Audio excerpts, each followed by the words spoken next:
ఇప్పుడు వెతికే ఓపిక లేదు గాని ఎవరూ చూడకుండా పదండి వెళ్దాం. ఇంటికెళ్ళి వేడి నీళ్ళతో అబ్బా కాపడం పెట్టించుకుందాం ప్రభు. పద.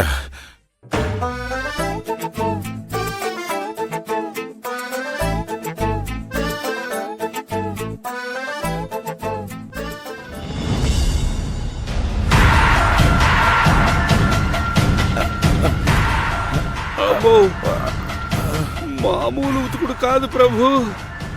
హాయ్ బాబోయ్, అమ్మా, మన లోకంలో శిక్షల కంటే ఈ లోకంలో శిక్షలు ఎక్కువగా ఉన్నాయి ప్రభు. అయ్యో ఏంటి వీళ్ళు ఇలా వస్తున్నారు?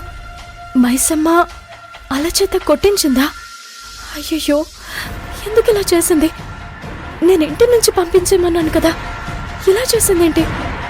దేవుడితో ఆటలు. అయ్యయ్యో ఒళ్ళు వాచిపోయింది ప్రభు.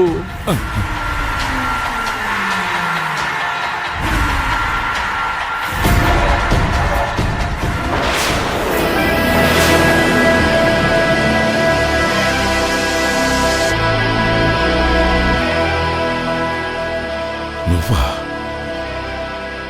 అంటే ఇదంతా చేసినది నువ్వేనా? మమ్మల్ని కొట్టిస్తావా?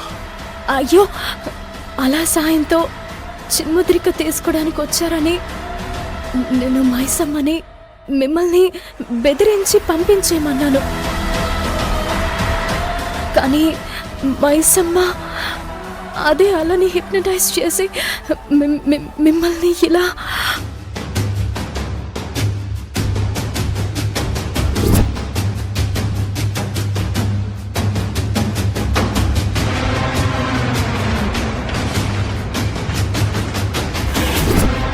యమధర్మరాజా నన్ను క్షమించండి. మీకు అపకారం చేయాలని మిమ్మల్ని కొట్టించాలని నేను అనుకోలేదు.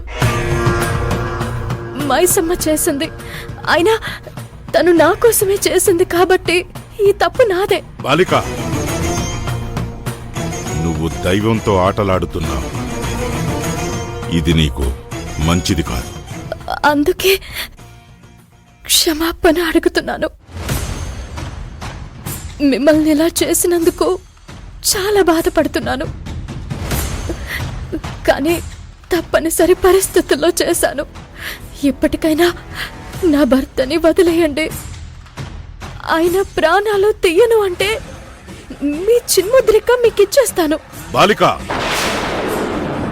యమధర్మరాజునైన నన్ను ఈ ఇంటికి దొంగతనానికి వచ్చేలా చేశావు. సామాన్య మానవుడితో ఆడుకున్నట్టు నాతో ఆడుకున్నా. ఇప్పుడు చెప్తున్నా విను. త్వరలోనే నీకు నేనేంటో చూపిస్తాను. నీ చేత్తో నువ్వే నా చిన్ముద్రికను నాకిచ్చేలా చేస్తాను. యముండో.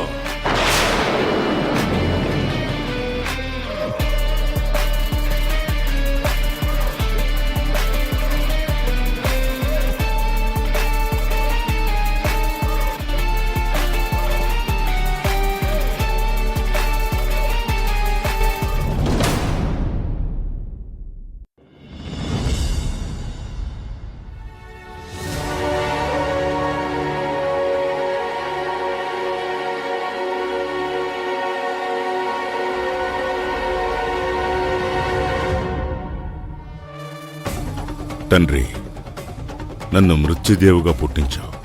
ధర్మాన్ని నిలబెట్టే దక్షిణ దిక్పాలకుణ్ణి చేశావు. కాని నేను చేసిన చిన్న తప్పు వల్ల ఆ పరమశివుడు ఆగ్రహానికి గురయ్యాను. ఆ చిన్ముద్రిక దొరికితే గాని నేను యమలోకానికి వెళ్ళలేను.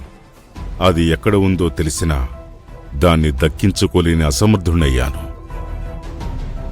ఆనాడు సతీ సావిత్రి తన భర్త కోసం నన్ను ముప్పు తిప్పలు పెట్టింది. ఈ కావేరి కూడా తన భర్త ప్రాణం కోసం అదే పని చేస్తోంది. ఇప్పుడు నువ్వు తప్ప నాకింకో దారి లేదు. అన్యథా శరణం నాస్తి త్వమేవ శరణం మమ.